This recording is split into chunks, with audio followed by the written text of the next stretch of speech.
Good morning, everyone. Good afternoon to those visiting us from the western and eastern regions. Today, we will be discussing the economic development success stories for our webinar. We will be highlighting grantees who have received ANA funding to implement economic development projects in their communities. We have two very unique projects that we'd like to highlight and present to you guys, as well as a method and a tool for giving recognition and promoting the successes that you guys have achieved in your projects. The Harvard project on American Indian economic development will be presenting on their Honoring Nations Award program. Quick introduction to the tool that we will be using today. It's called BB Collaborate. For those of you who have gone through and have a microphone, we could use Audio Setup Wizard to set up headphones, microphones, speakers. The teleconference connection, if you guys are having problems hearing, there's also the teleconference that we have connected that you can call into. The whiteboard tools are used for raising your hand when you have a question, typing into the chat box down there at the bottom, writing tools. There is the quick response where you could, when we do use polls, we will not be using polls in today's webinar, as today we are just highlighting success stories. But in the future, when you participate in our webinars, this is where we use our tools. And again, the file select to exit when we are done with today's webinar. We are the Alaska Technical Assistance Center. We are operated here out of Wasilla, Alaska. Our staff consists of 3 ANA resources for you guys. There is the Regional Director, Anthony Chioli, who has 19 years working with capital projects. The Technical and Training Assistance Manager, Angela Kamos, who has 17 years of working with a diverse array of clients and trainings. And myself, Charles Peel, I'm the Technology and E-Outreach Manager. My background is I have 6 years of project management that focused on business development and technologies.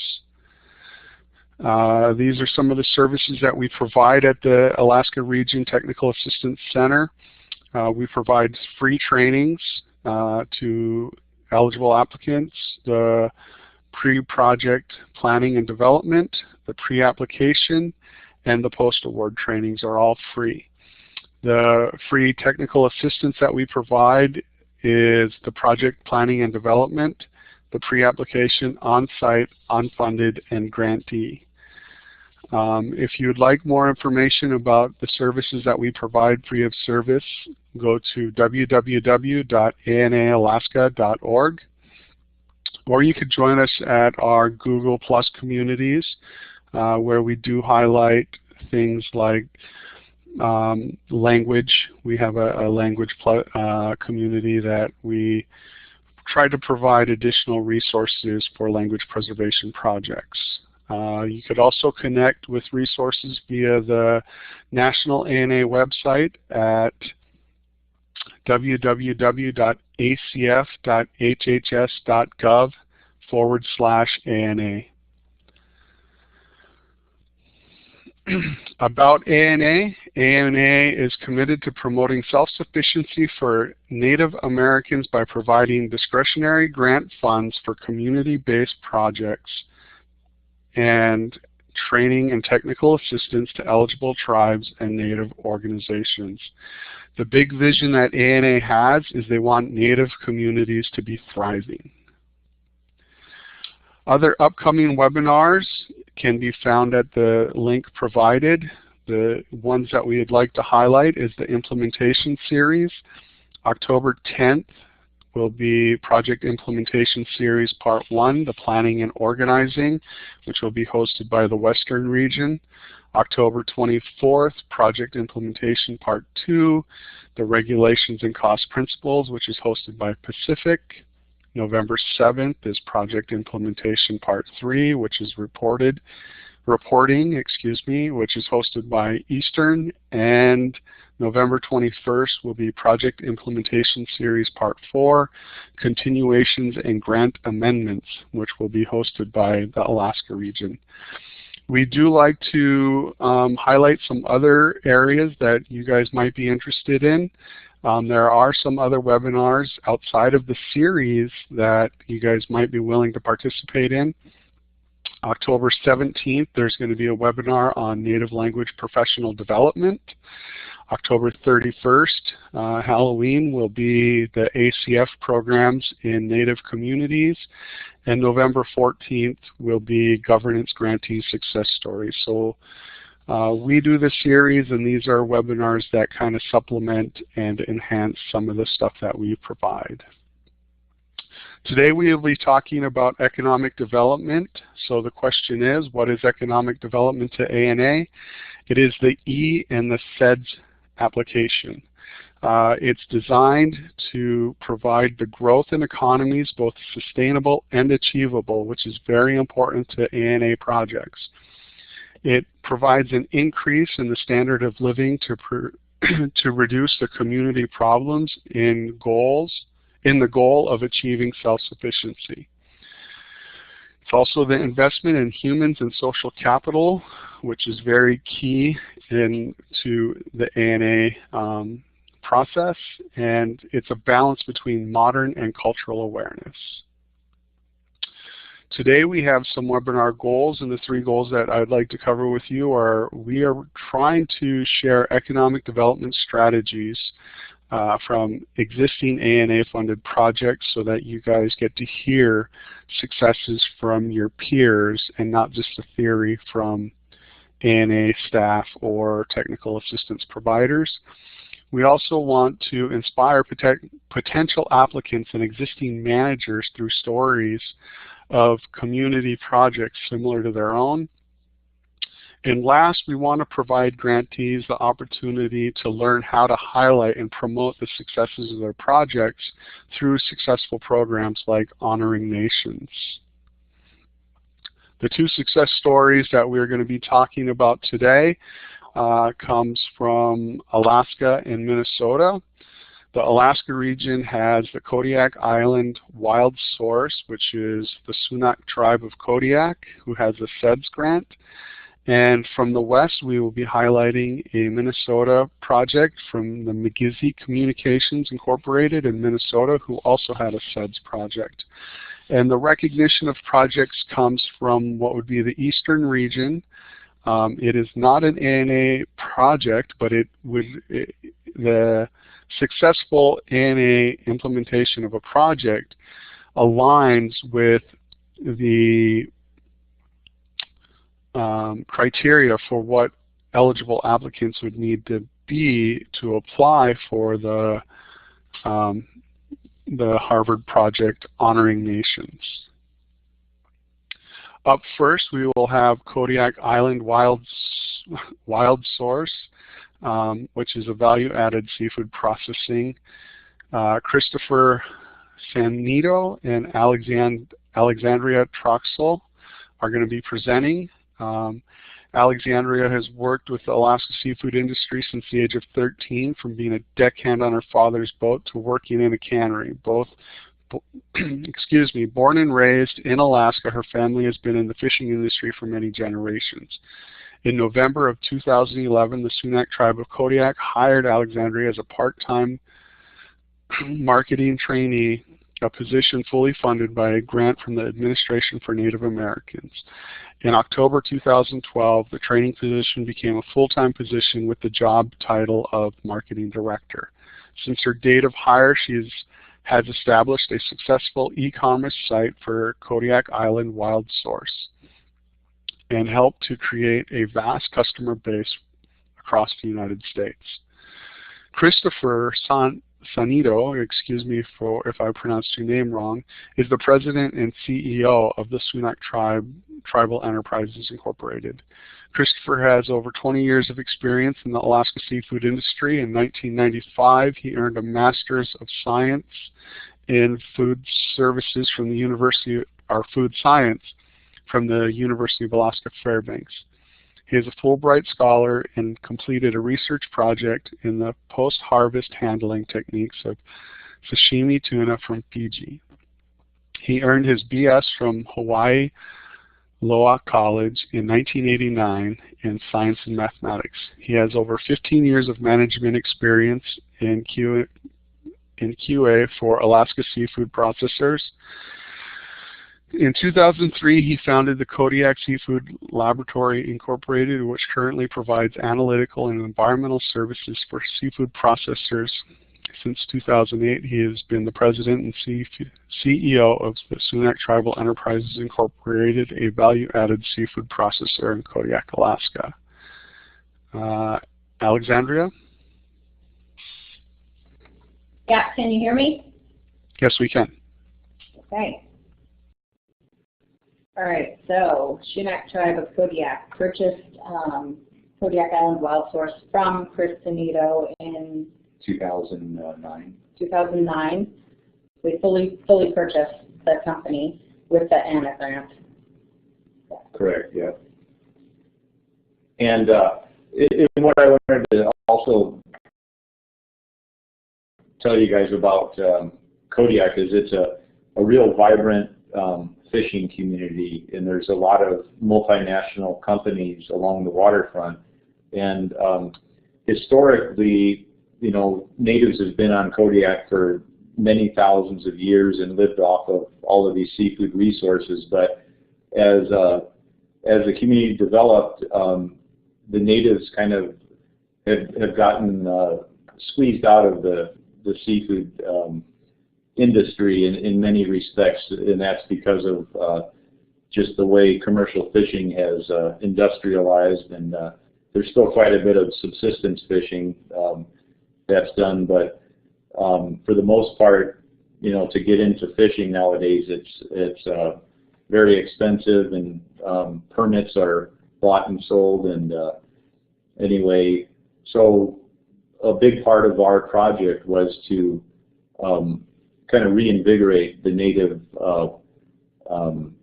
ownership of our seafood resources. So that's how, you know, we've gone step by step, and we'll explain where we are today. So anyway, yeah, so in 2010, the tribe was awarded a 3-year ANA grant. In 2011, the tribe purchased a kind of entry-level salmon fishing vessel that our idea was to lease that to tribal members so that they could supply our operation with seafood resources. And we'll also talk about some of the marketing efforts, how we sell our products, and then what we plan to do in the future.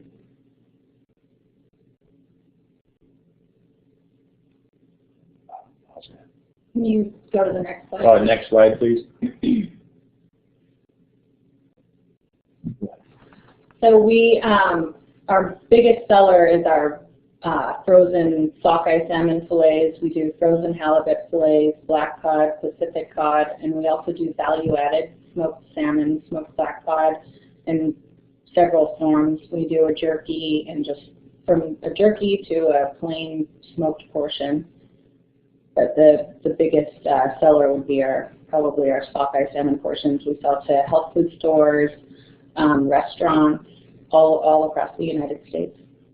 And the big message here is that we're producing value-added products. So we're producing kind of retail-ready products, whereas most of the big processors and the high-volume processors here in Kodiak are producing commodity-type frozen, you know, whole fish or headed fish that get shipped off to other parts of the world or country to be produced into value-added products. So we're trying to extract maximum value for each pound of fish that we put through. Next slide, please. You guys actually have moderator privileges and can change. Okay, Oh, I okay. see it now. I gotcha, yeah. There we go. So commercial smoking, we have our own dock where we would take the product, right directly from the boat. We prefer to buy from tribal members. We buy our salmon, take it up to our plant, fillet it, we pin bone, everything's pin bone out, and then brine and smoke and come out with a beautiful smoked product. And it's a very hands-on, labor-intensive activity, and it requires a lot of employees to produce this kind of product. There's everything from unloading, filleting to brining and cleaning and racking, and it's nice because we are able to offer jobs to a lot of our college-aged employees who are looking for hourly summer work. So we try to keep people busy.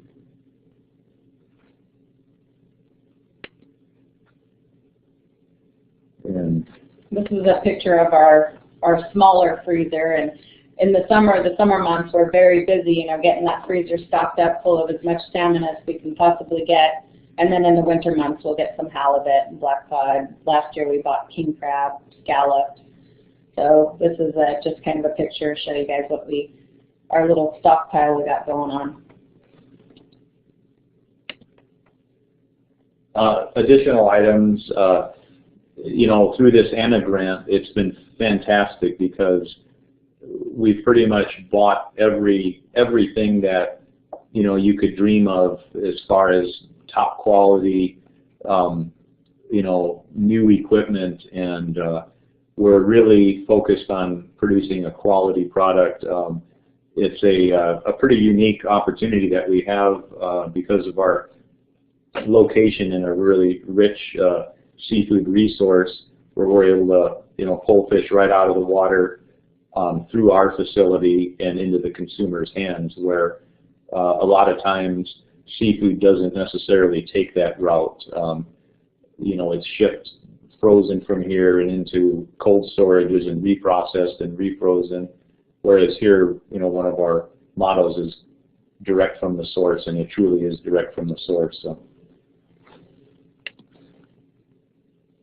One other thing, we have also been working with another tribe, and this is kind of a partnership with a tribe up in Kotzebue, Menilik tribe, and we have been for the last 3 years having them ship their salmon to us, and they're very remote. They don't have a lot of infrastructure there, so they're shipping their salmon whole to us, chilled, and we bring it into our facility, and we're able to create value-added products for them. And this is the Arctic Circle wild salmon from Kotzebue. This is their logo. We make their smoked salmon for them, salmon portions. They have one type of salmon from up there. They have the Kita salmon, and so yeah, we're helping them come up with a product to bring back their fishery and help their tribe out. Yeah, and it's a very unique fish. It's the northernmost salmon fishery in the United States. So these fish come from icy cold waters and have great natural fat reserves. So it's really a unique fish, and we're happy to work with it. Some of our customer base that we've created, we're working with Food Services of America, and they're providing one of our products to a casino in Washington. And the local subways here in Kodiak are also using our salmon for their Subway sandwiches here. And then the school district here has bought our fish several years in a row to feed the students. And then so on and so forth. Health food stores, grocery stores, hotels. Yeah, international sales. We're very fortunate to work with the American Indian Foods Program, which is a fantastic resource for any Native American food producers. They attend trade shows, which would be very cost prohibitive for a small company like us to attend, but they take us along and we work out of their booth and have really made some great contacts and just learned a lot about the industry, being exposed to other products and people, and just been a great time. And this is something that's quite interesting. You can see we're a very small company, but this is our gross sales over the past year, and you can see the trend that we're on. And that initial downward trend in October, November of 2012 was because of our seafood supply was running out. We had, nothing more to offer. But you can see as our year progressed, every month we've been outdoing the next month, and we're just on a great growth pattern, and there's no reason why we can't continue in that direction. So we're very excited, and a big part of that is because of Anna and the great help that we've gotten from them. So very appreciative of that.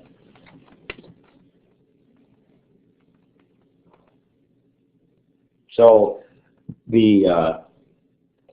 just recapping quickly the lessons that we've learned through this experience, and I know everyone is different, but we sell seafood, and seafood, especially wild Alaskan seafood, is a great product to sell. It almost sells itself. In our small business, the way we differentiate ourselves is to sell first-class products, and that requires first-class fish. So when we go out and buy fish, we have very specific requirements of how they're handled, and try to produce top quality all along. Food safety, again, we're producing food products, so very important to our business and to our consumers that we produce a safe product so we can stay in business. And it's taken time, and for all of you starting in business, it really does take time to get on your feet. And we've been plugging away. At times it seems hard, but you just hang in there, and we're very pleased with where we are now. But and then of course scales of business, the bigger you get, the more expensive it gets, and but it can pay off. But it's good to keep in mind the scale of your business and not to scale up too quick or too slow for that matter. So anyway, thanks a lot for everyone's time, and those are a couple of our furry friends here that live on Kodiak, and they're also after the same seafood that we are. But anyway, any questions, or we'll go on to the next presentation. We'd like to hear some other success stories also. Well, thank you, Chris and Alexandria. We're actually going to go on to our next presenter, which we will save the questions and answers for at the end. Our next presenter is going to be Graham Hartley with the McGizzy Communications Incorporated, which has a SEDs grant for Native Youth Futures.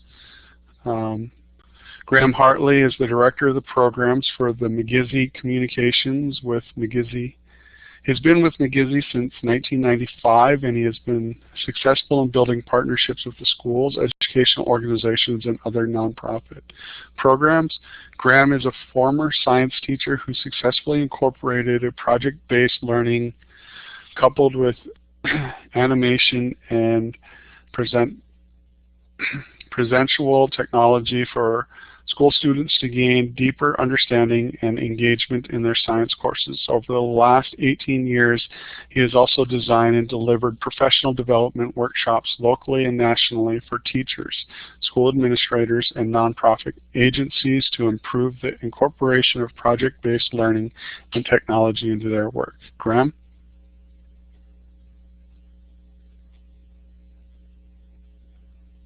Thank you, Charles.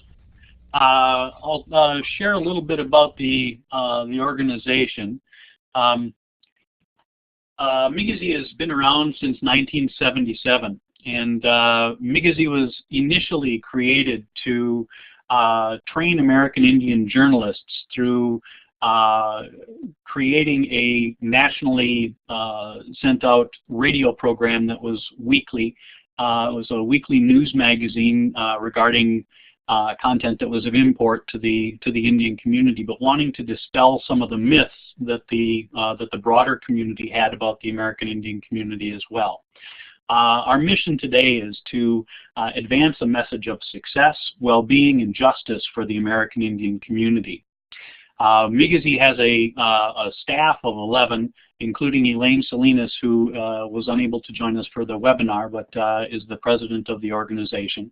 There are 4 administrative staff, including finance and director of programs and an administrative assistant, and then 6 direct service staff who help us deliver content to our clients through 3 different intersecting program elements. The first of which is the Native Academy program. And the Native Academy program, as it says there, provides academic enrichment and support for students in the Minneapolis Public Schools. The Minneapolis Public Schools works in partnership with us, and we actually work very closely with South High School in Minneapolis that has an American Indian population of about 150 students, and a program that is specific to American Indian students called the All Nations program that has about 130 of those 150 students in it. The First Person Productions program is our media training and production component, and also has a very strong social entrepreneurism component that I'll share a little bit more about in a little bit.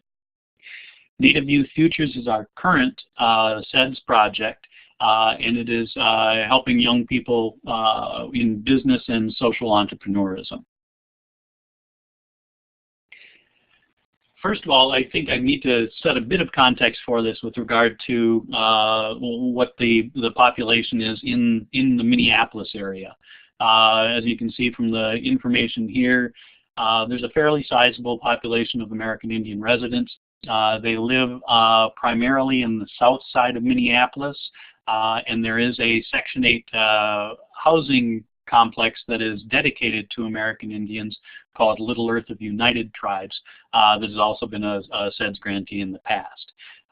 We work in cooperation with the Native American Community Development Institute on a project that we had a couple of years ago, and I'll talk a bit more about that as well. American Indian students in K through 12 throughout Minneapolis that has about a student population of about 36,000 students.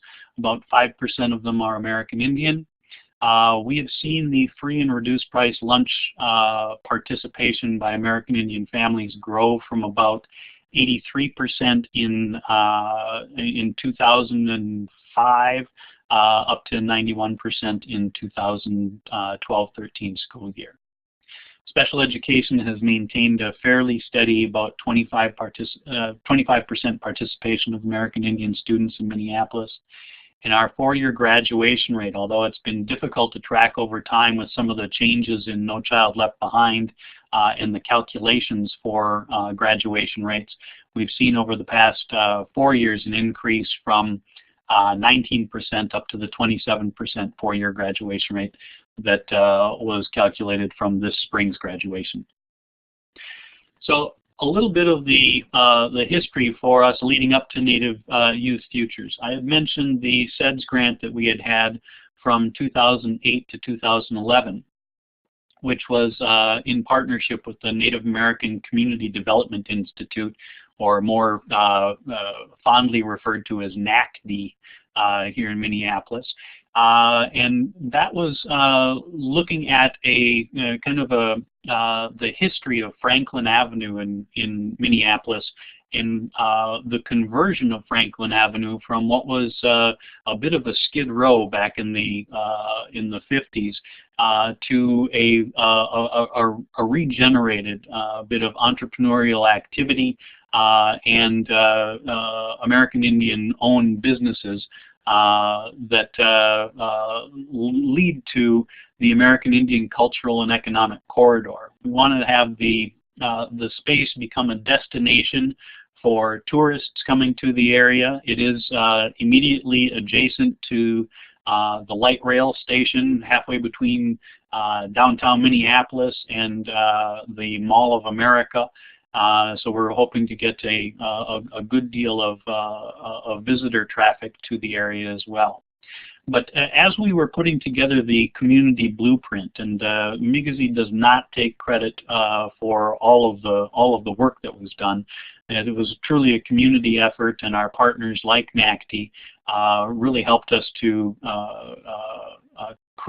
co-create the American Indian Community Blueprint that is available on the NACTI website, which is nacdi.org. That blueprint and the American Indian Cultural and Economic Corridor recognize the need for us to, from a generational standpoint, increase the participation of young people in that business development, and so to have them begin to develop a mindset that will have them own those businesses and operate those businesses with a sense of developing wealth for the community. So from that, we created our Native Youth Futures Project and the Entrepreneurship Pathway. Our purpose is written on the slide, and I realize there are people on the phone as well, but the purpose is to empower young people with the skills to achieve economic self-sufficiency and help to grow a vibrant Indian-owned small business sector for the community. The Native Youth Futures has an entrepreneurism pathway that's put together, and it has 4 basic components. The first of which is putting together an 18-week classroom-based entrepreneurial training program that allows for the students to investigate and develop business plans. And as they develop those business plans, they also learn financial literacy skills, budgeting, and how to market, and a number of other skills as well. As a second component to the pathway, we have 100-hour paid business internships where we work with small businesses, and many of the small businesses are American Indian-owned businesses, some of them along that cultural and economic corridor. But we ask that the internship not be working where somebody is simply answering phones all day long, but providing the young people with a broader sense of all of the facets of the business so that they have a better understanding of what it takes to run a business. The third component of the pathway is the annual entrepreneurship fair. And the gentleman in the picture there is, his name's Evan, put together a project called Hot Dogs to Go and presented that at the annual entrepreneurship fair. And he was one of the winners, where there were actually this spring 4 winners that received a commitment from the organization. They received the check, but they received a commitment from the organization to support their development of their business with $1,000 worth of work. In addition to that check, they also receive startup coaching, so that they work with a professional from the Neighborhood Development Corporation in St. Paul to help them refine their business plan and identify ways in which they can move their idea forward. It may be that they are going to take a course in restaurant management, and the $1,000 could be used to pay for the tuition of that course. It doesn't have to be that they do open up the business, but in many cases they have. And just to share a quick couple of examples, one of the winners from last year wanted to find a way to take her grandmother's tamale recipe to market. And so she worked with the Neighborhood Development Corporation to put together her idea of working first with a commercial kitchen, getting some pots and pans that she could use for the cooking of the tamales, and then worked with small nonprofits to cater to different business meetings that the nonprofits were having. It allowed for her to do that without a license initially, and she's looking to expand that. She did set up at a Mother's Day powwow this spring and sold over 400 tamales at the Mother's Day powwow, so they were quite a hit. One of the other ideas that came forth from this year was a gentleman who wants to create a doggy daycare program. And in the doggy daycare, he wants to couple that with his love for photography as well. He realizes that he doesn't have the wherewithal as a high school student to be able to lease a property and begin to do the doggy daycare. So he scaled it back to looking at doing a dog walking service for people and coupling that with the pet photography portraits that he's doing now. So that's an exciting bit of that work coming out of the entrepreneurship fair and the business coaching that takes place. There have been challenges. I mentioned that we work in partnership with South High School. We also work in partnership with two alternative schools in Minneapolis that work with American Indian students, both the Naue'i Center School and the American Indian OIC, or Dakota Academy, their high school program as well. And getting them to understand the value of the programming that we wanted to offer was a challenge, and we have gotten the buy-in from them, but it was indeed a challenge. The internship participation is that we can, in many cases, arrange for the students to attend the internships, but we can't necessarily force them to attend. And so we've got to make sure that we are careful in identifying not only the students to participate in that, but the businesses that will help the students to be successful. Student savings accounts is a bit of a challenge that I think that we have overcome by making sure that as we are getting students involved in the internship program, that for their payments we set up direct deposit accounts for them so that they are opening savings accounts and being able to engage themselves in some financial activities that are allowing them to understand more of the banking system.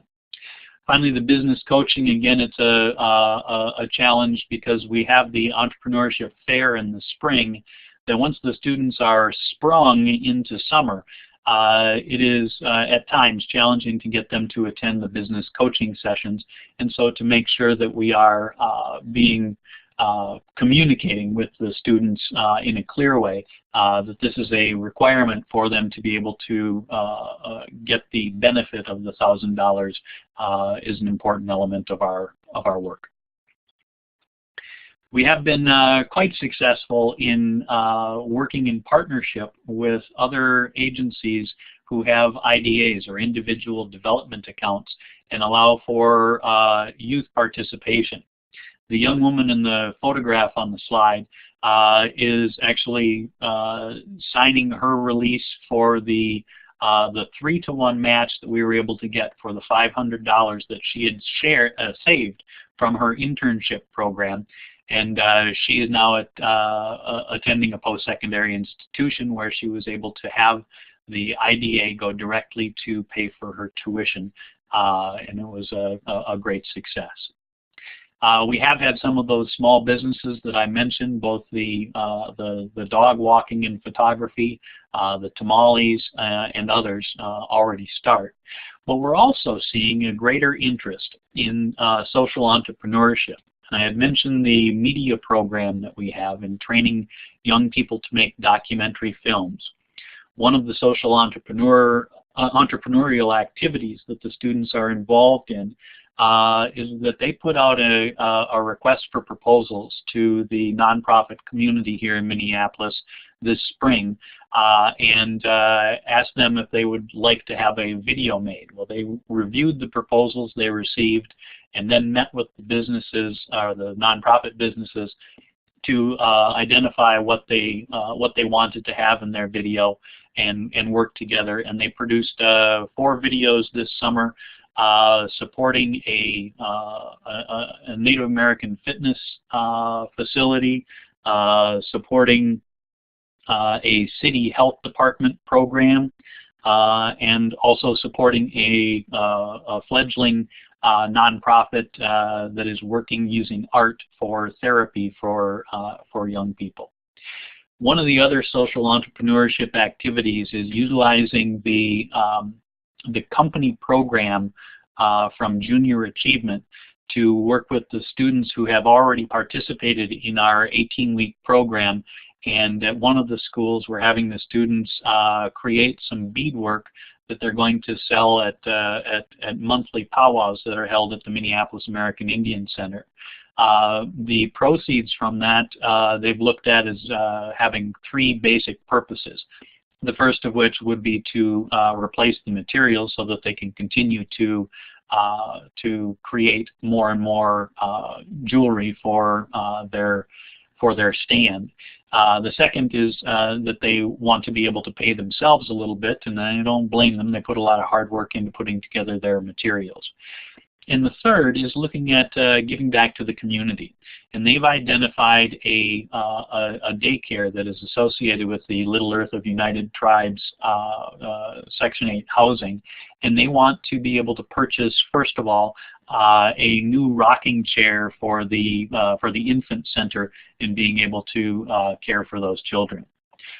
Our next steps with the project, we're going into our 3rd year of the ANA project, and want to make sure that we are embedding within the schools that we work with the importance of that economics course that we are providing, and so that they take that on and continue with it going forward beyond the life of the grant.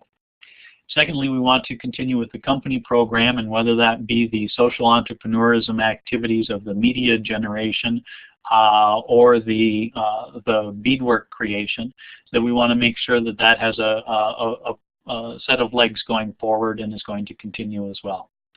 One of the ideas that we have in looking at a next iteration of this work is looking at creating a small business institute that would help other small businesses, not only by Native youth, but also by others from the community in improving the opportunities for creation of businesses to support the American Indian cultural and economic corridor. So that's a bit of an overview of our program. And I invite you to either ask Elaine Salinas, our president, or myself any questions that you have as we move forward. I do also invite you to visit our website at www.migazy.org to learn more about the videos that the students have produced, as they are pretty incredible, and we'd love to share them. So I'll turn it back to you, Charles. Thanks. Thank you, Graham. Next, we will be having the Honoring Nations presentation, which will be presented by Jessica Pocono, who is the Assistant Director of the Honoring Nations. She is the newest member of the Honoring Nations team, having started only August 12th of this year. She is licensed in New Mexico and Massachusetts as a solo consultancy on issues of tribal economic development, taxation, and law. She graduated from the University of New Mexico School of Law with a JD and an Indian Law Certificate in 2010. She has a BA from Lewis and Clark College in Economics, which she received in 2005. Jessica? Hi, Charles. Can you all hear me? Yes, we can. Fantastic. Well, it's an honor to join you all this afternoon. Thank you so much, Charles, for inviting us to participate. I think this is a really great opportunity for us to demonstrate a little bit about what we do here at Honoring Nations. And thank you for the introduction. So I'm here at the Harvard Project on American Indian Economic Development, and our staff here, Megan Minoka Hill, is my boss, the Executive Director for Honoring Nations, and she would be giving this presentation to you all this afternoon, were she not in the Philippines, where she is at a conference on of sister or sort of partner organizations that also do the same work that we do in recognizing excellence in Indigenous governance. So she's taken it to a much bigger playing field. Let's see. So here's a little about me, which Charles presented. So I am being new to the Honoring Nations team. I may not be able to answer all of the questions or particular questions that you all may have, but I'm happy to get to the bottom of any questions that I can't answer. So the Harvard Project generally was founded in 1987 here at the Harvard Kennedy School of Government by economist Joe Kalt and sociologist Stephen Cornell, and they were joined by Manly Begay shortly thereafter, with a mission to understand and promote Native Nation rebuilding, as they describe it. And we have a partner organization, the Native Nations Institute at the University of Arizona. So in 1998, the Harvard Project established the flagship program, Honoring Nations, with a mission to identify, celebrate, and share outstanding examples of excellence in tribal governance. In the last 15 years, we've honored 112 tribal programs, initiatives, partnerships, and consortia from 647 applications, really running the gamut in from tribal partnerships and businesses and tremendous organizations doing great work across Indian country. And we really like to try to highlight what's going well and glean those aspects of best practices and sort of success, hoping that other tribal communities that might face similar problems might be able to gain from those best practices. So a little bit about the office. Here we have 3 full-time staff members, as I mentioned. Megan, Nicole, and myself are here.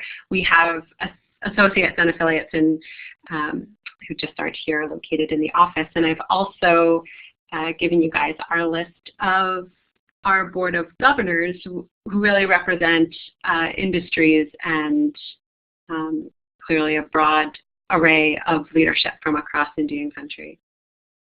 And they're critically important in our sort of application process and our evaluation process, part of our team. So we've transitioned away from the every other year award cycle to an annual award cycle this year. In 2013, we'll be in just about a week and a half awarding 3 All-Stars from our pool of 112 awardees. So those are awardees from the last 15 years of Honoring Nations. Looking forward to the 2014 award cycle, the application is due December 12th, so mark it on your calendars if you work for an eligible tribal program. After that, we'll review our applicants, visit some sites in the spring and summer, and award again at the reception that we host at NCAI. So if you're going to be at NCAI in let's see, not next week, but the week after, please join us for our reception and plenary, where our 3 All-Star awardees will be present and then presenting. So in order to be eligible for Honoring Nations, it's required that the contribution be a tribal program, partnership, consortia, or a particular effort that a tribe has undertaken. We are looking to award excellence really in tribal governance, so that governance component is critical, although the subject material or the subject matter can be really quite broad, whether it's an aspect affecting economic and community development or education, justice, health and social services, etc. The selection criteria broadly, we're looking for really a significance to sovereignty, and it doesn't need to be a tribal governance program, for example, that's reestablishing aspects of actual governance. It can be a smaller project, for example, something that impacts a very narrow, or is sort of a narrow articulation of sovereignty, but we're looking for programs that are effective and culturally relevant, because in the research that the Harvard Project and Native Nations Institute has done regarding efficacy in tribal governance, that cultural relevance component is pretty critical, and I think that goes hand in hand with effectiveness in a lot of cases. We're also looking for programs that are transferable and sustainable, so that other tribes can potentially sort of look at those best practices and apply them.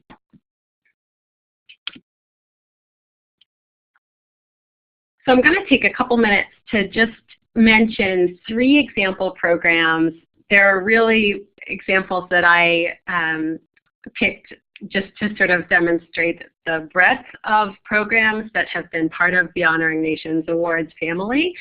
The first is the Citizen Potawatomi Constitutional Reform. It was a High Honors awardee in 2010 and one of our 2013 All-Stars.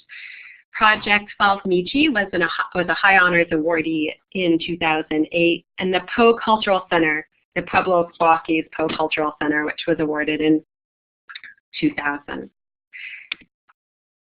So up first, looking at Citizen Potawatomi Constitutional Reform, the Citizen Potawatomi Nation undertook to reform their government in a way that would be more inclusive of their really broad-based membership, which was and is relatively geographically spread out. So that required a new approach to the government system that was a decentralization, and they also utilized some great examples of technology in order to increase the transparency and accessibility of the tribal governance or tribal government.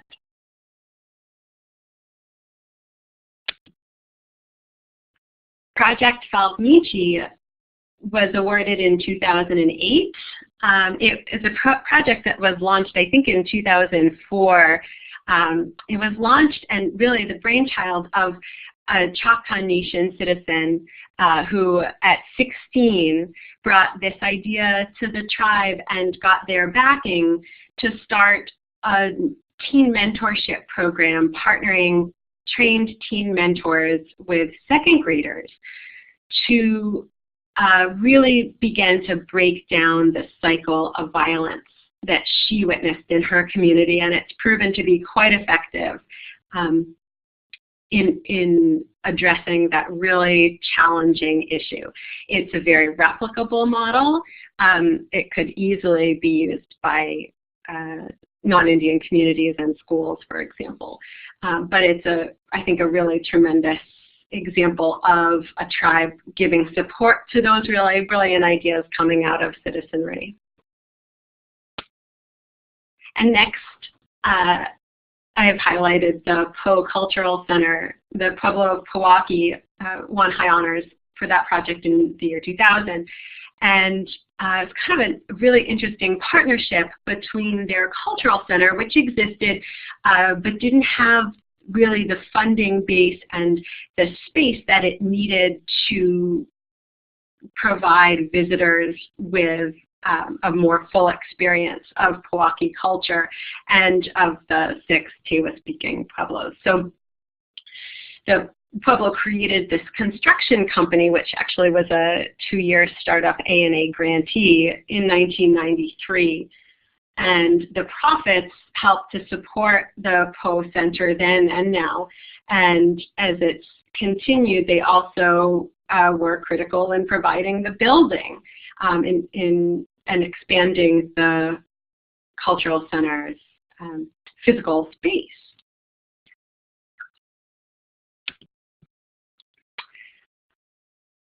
So I'd encourage any of you who work for tribal enterprises, tribal programs, tribal partnerships, consortia among tribes, to apply for Honoring Nations 2014.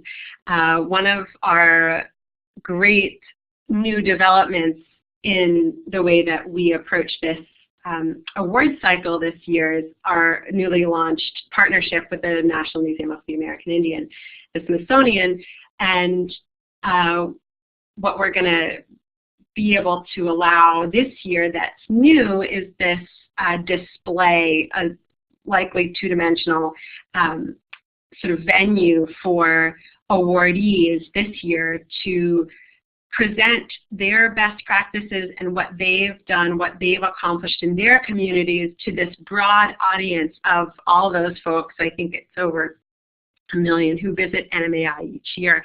And then that display will eventually become a traveling display to take the displays across the nation and really bring attention and I think shine that spotlight on those great programs, those great applicants and great awardees and the work that they do. So I've posted here some critical links, including that the application is available in hard copy so I can mail it out to anyone via email, and it's also available on our website. And another aspect is that if you don't work for an eligible program or but you know of one that you would like to nominate, please feel free to shoot me an email and I can follow up. That's how we've come to know many great applicants and programs over the years. So this is just a picture at the bottom of the awardee mementos that have been given out in years past. We have a really beautiful handmade gift for awardees to remember their award. And with that, I'll just take any questions, Charles, as they come up. Thank you, Jessica. We're actually to the questions and answers sections. So we will now respond to any questions that you folks have. If you have a microphone and you have done the Audio Wizard setup, please raise your hand and we'll call on you. If not, please type your question into the chat box and we will direct the question to the appropriate person.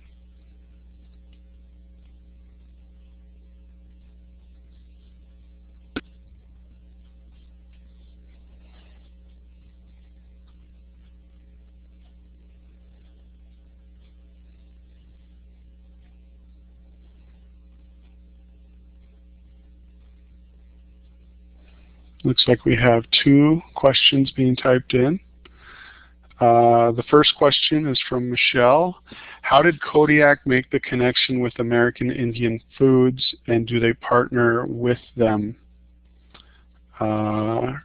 Chris or Alexandria, you want to answer?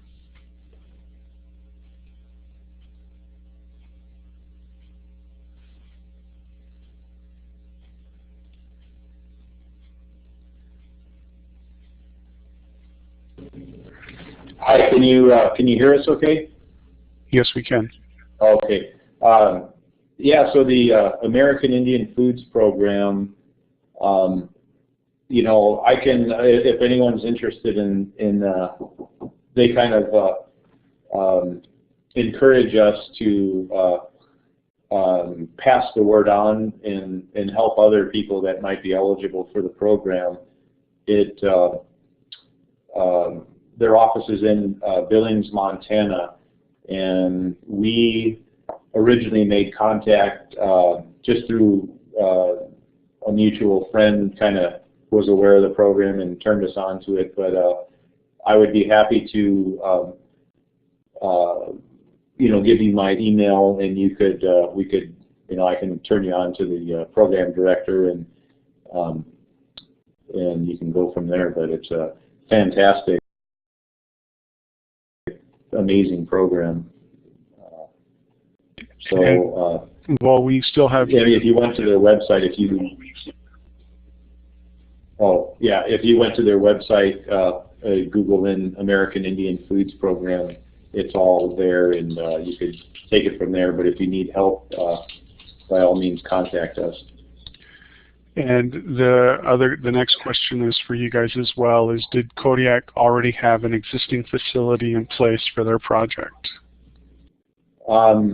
We did. The tribe purchased a existing small value-added company that I started, and we had a facility and some equipment on hand.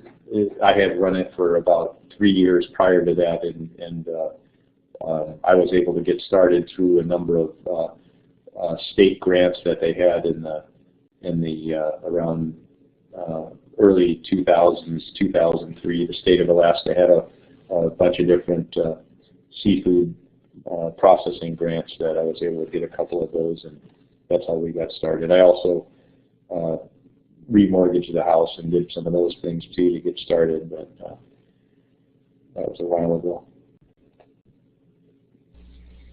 Okay, thank you. The next question is for Jessica. It is, will previous Harvard project honorees be included in the traveling exhibit as well? Ruth, I don't know the answer to that question. I know that we are looking to highlight that year's current awardees, and I don't think that we will be creating new exhibits or sort of new materials relating to all past awardees, but I'm happy to get back to you on a personal level if you have any questions about particular programs, and I can answer the question about whether they'll be represented in exhibits going forward. And they have also asked what type of award is given to the winners of the Honoring Nations Award. Well, in years past, we have given a small monetary award. This year, we're not doing that, and instead, we are doing this partnership.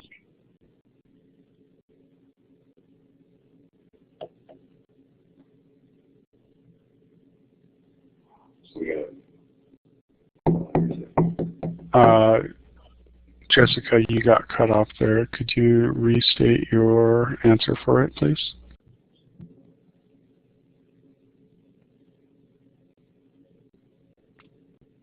Sorry about that, Charles. I hope you can hear me now. So the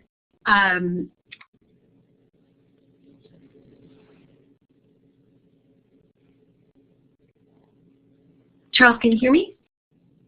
Yes, we can. Okay, sorry about that. Can you repeat the question?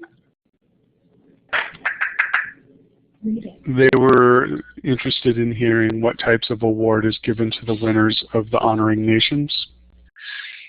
So in the past, we have given a small monetary award to the awardees.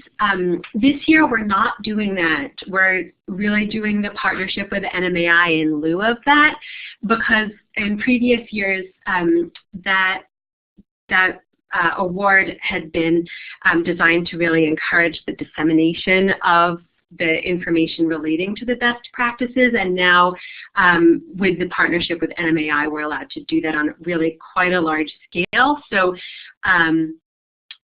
So we allow awardees to really share what they're doing, what's going well, what some of the challenges have been, and then to go forward sharing those best practices through the NMAI partnership, through the work of our research and the information that we share in sort of publications, and through the work of NNI in sharing those best practices. I hope that answers the question.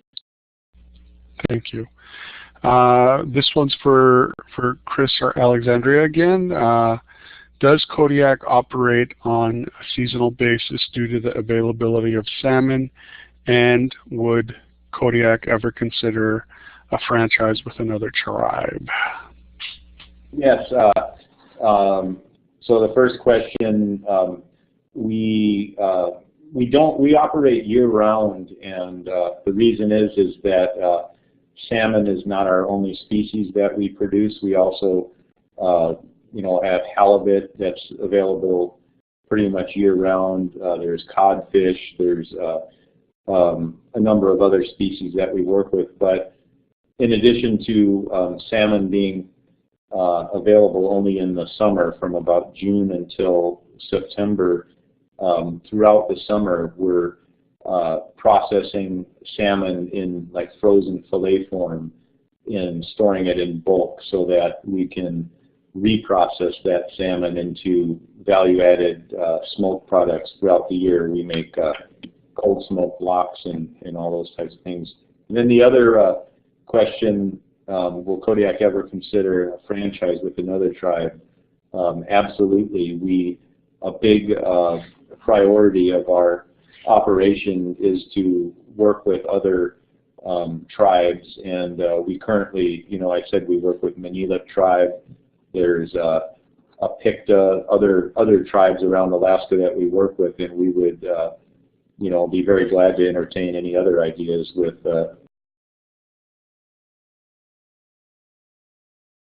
in the Indian community. So feel free to contact us if you'd like to learn more.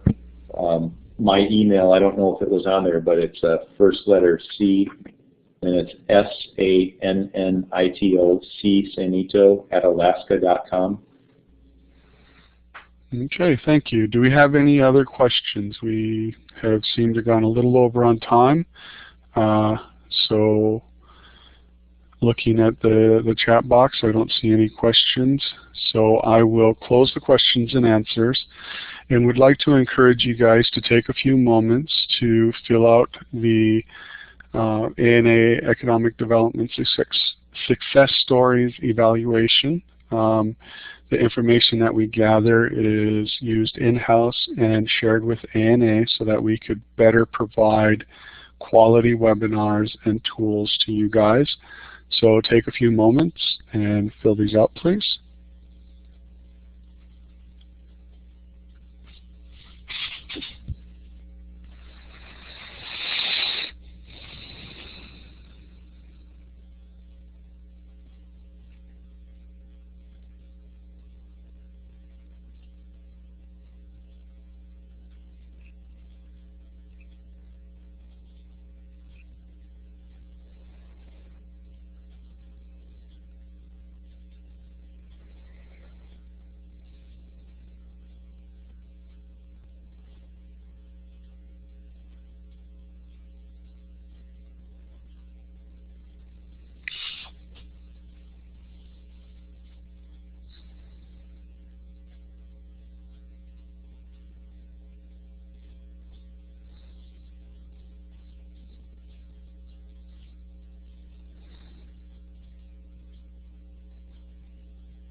Well, we'd like to thank everybody for coming and participating today. If you have any other feedback that you would like to leave, you could email myself or email the comments to anacomments@acf.hhs.gov.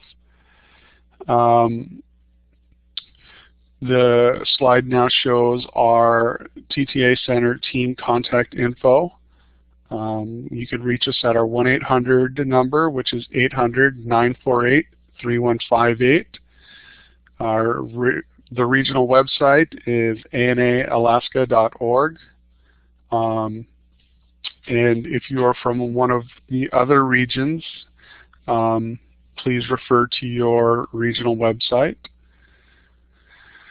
Thank you for participating today. 3-Star and ANA would like to thank you for participating in today's webinar. The delivery of these webinars are to empower and strengthen Native communities through providing technical assistance and tools for success.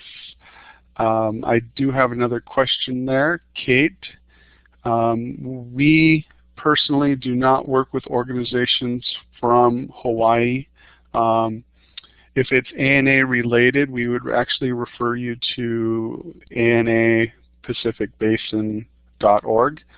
There is an ANA office in Hawaii that could help you with ANA projects. If you have any other more specific questions about it, you can email me at c.peel@3starak.com. Thank you, everyone. I'm going to stop recording, and the webinar is closed.